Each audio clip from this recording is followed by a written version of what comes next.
Hello, how are you doing? Yes, I'm in the car. I'm in the car that is now road legal once more. Because it's got its MOT. Get in. Get in. Yes, I've got the MOT. The MOT is sorted. And, yeah, fantastic news. Why don't the lights go off? Yeah, so, basically, today's been a good day in that sense. I completely forgot that the car was, it was at the garage. So obviously I'm not leaving the house in the morning. So, yeah, so about mid-morning I got a phone call. Came up on the phone, my door garage. I was like, oh yeah, I forgot the car was in. What bad news they're going to give me now? But no, it's all ready for collection. Brilliant. So, paid a lot of money. I paid a lot of money over the phone to make it quite simple, because I just went over there and the key was left on a table. Bill, picked it up, go. No interaction with anybody. Yeah, straightforward, brilliant. That worked. Got the car, but I'd already phoned the other garage where this all started that did my MOT for me. And I know the lady that runs the little shop in there. Used them for quite a while now, and yeah, I said, look, here's what's happening. I've got the car. Any chance I could get it MOT'd? I don't know when you guys are closing. And she actually said, we're actually closing today. And I'm like, oh. So she went through to the workshop and they said, can I get it there now? Yes, I can. Got it there now, and they did me a retest, and yeah, I'm blown away. Really good service, and I'm really thankful to them. It's all worked out, and I think normally I would really stress about these things. Living in a rural area, you kind of need a car, but shopping local, we've been okay. So, but I would normally really get anxious about these things. It's just the way I am. But because there's all the other shit going on in the world, and can't really go anywhere anyway, I've just really kind of just become, yeah, whatever about it. I've just, it is what it is. So, not worrying, and it's all just worked out, and I'm really pleased, and I'm really pleased that I've got the car. I'm road legal, and I can't go anywhere. Because we don't even need to go and do a supermarket shop at the moment. We're okay. We've used our local independent grocer. Big shout out to the Moorside store. We've used the local butcher. Big shout out to Wayne & Sons, because they're working together. So we ordered our meat. It got collected by the delivery guys from the Moorside, put together, brought to us. Perfect. The butchers, talk about working on trust in a local community. Their card machine, they're not authorised to take payments over the phone. So they just said, well, can you do a bank transfer? We'll put the details on the invoice. Yeah. So basically, 25 quid's worth of meat rocked up on the doorstep, or just shy, according to the invoice. I left Helen to unpack. I went to do the bank transfer straight away. I'm just setting up the bank transfer. Helen shouts, David, this ain't our meat. What? Look to the invoice, not our name. Oh my God. So phoned up. Anyway, we got it sorted. We got our meat. It hadn't been sent to the other person. Anyway, it's all sorted. Thank God. And yeah. Just really, it's humbling. I put a post on Facebook earlier, this one. I put that on Facebook because, you know, we used to live in Dewsbury, we used to live in a town, and we've got relatives there and people there, and they're really struggling in the shops because there isn't this sort of community. Small town, large village. It's technically a market town, but please don't call it a village. I call it a village. But it's a community, and it's so great that everybody's just pulled together. The little independent shops working together, clubbing together to deliver the things that they get out to people. The bakers, the grocers, the butchers. It's just fantastic. It really is. And I applaud them. Woo. And what it means, I mean, these are shops we used anyway, but honestly, we didn't use them enough.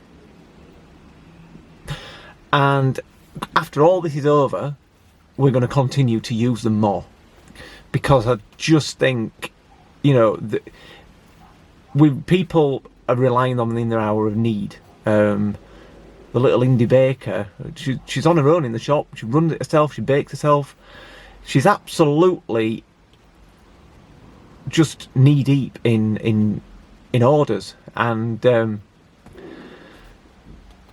it's, yeah, you'd kind of think, oh, if you like your bread, if you like you know, and I think we need as people, we need to do more of that. But having said that, we've not ordered any bread because I used to bake. We went for a long period of time where I baked all our bread. Didn't buy bread. So we've gone back to that. We've got some bread flour delivered, and we'll knock a few loaves up and tea cakes and little bread buns from that. So I'm looking forward to getting back to doing that and teaching the girls how to make bread. So that's a good thing.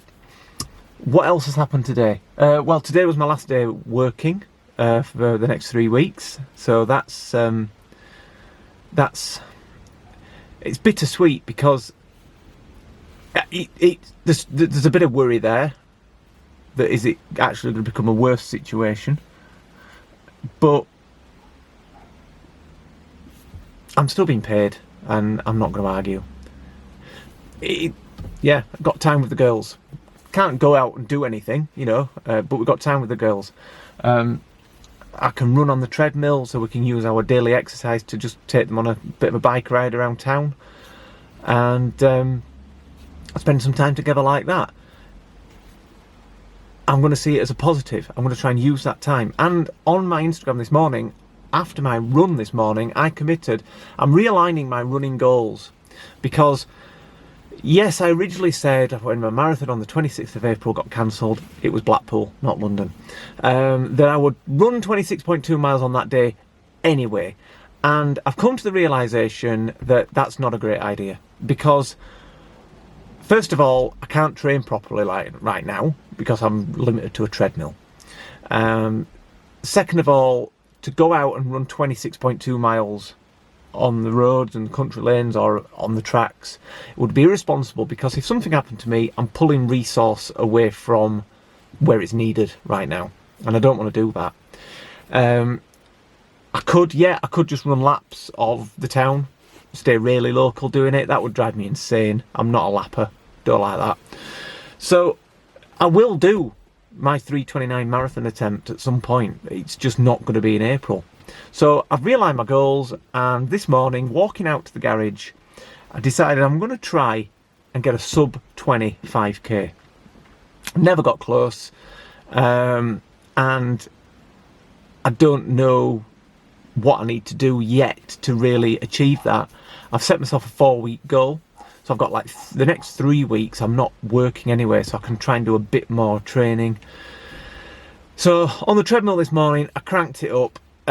First mile, straight out the blocks, 6:30, 7 o'clock this morning, straight out the door, out of bed, drink, kit on, hit the treadmill, 9.5 miles an hour, did that, hung on, literally hung on for a mile, and had to bring it down in speed for another half a mile, and then I did some intervals, and I came in at 21, if we say 21:30, I think, I can't remember exactly, and that's my baseline now. That's where I need to build from. You know, I gave it everything this morning, and I need to build from there. So another week at home, treadmill in it, get out and do some outside runs, and really go for that sub 20. I'm not going to say I'm going to train for 4 weeks and do it at the end of that.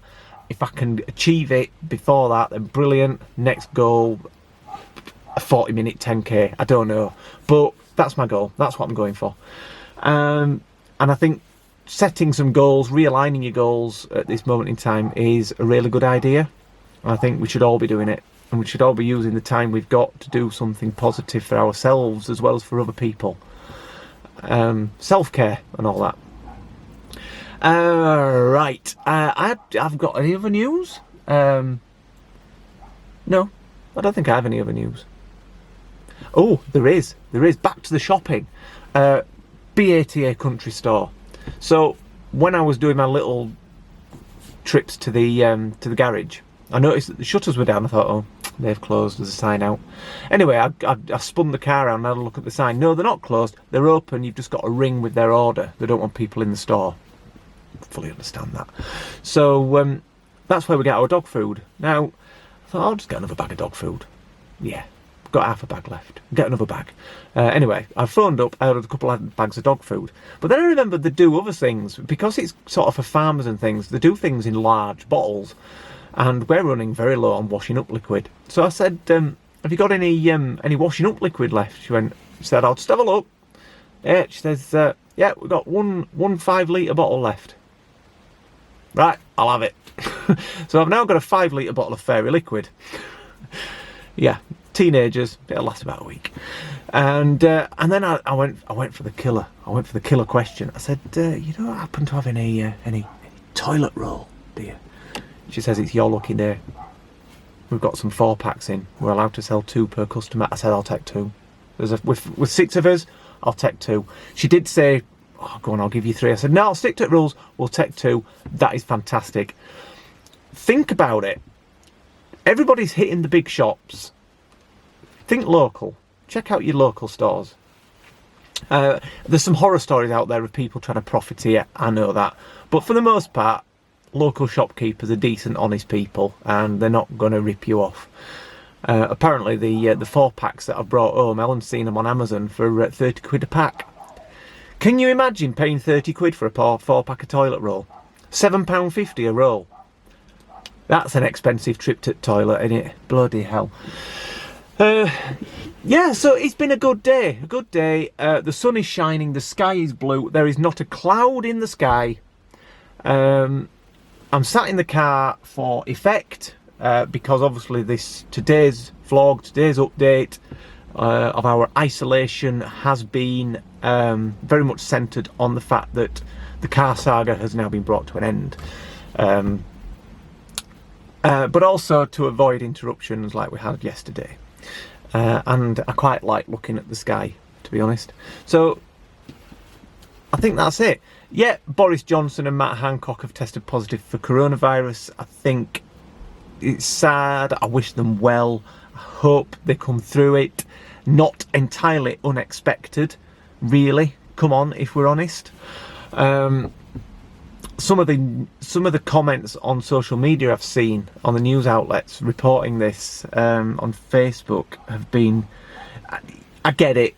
Frontline testing for the frontline NHS workers is vital. I 100% agree. But then saying, oh, why is Boris Johnson getting it and not... Yeah, right, here's why. He's the Prime Minister of the country. He's the one at the top of the pyramid leading the fight against coronavirus in the UK. Given who he's interacted with, Chief Medical Officer, other cabinet members, other scientific advisors in the last week, given that, do we not think it's actually a pretty good idea to have tested him, to have actually made sure that that is what he's got, so that the people there can plan for the fact that other people are going to have caught it from him or from the same source that he got it from? Yes, I get it. Frontline testing in the NHS is needed.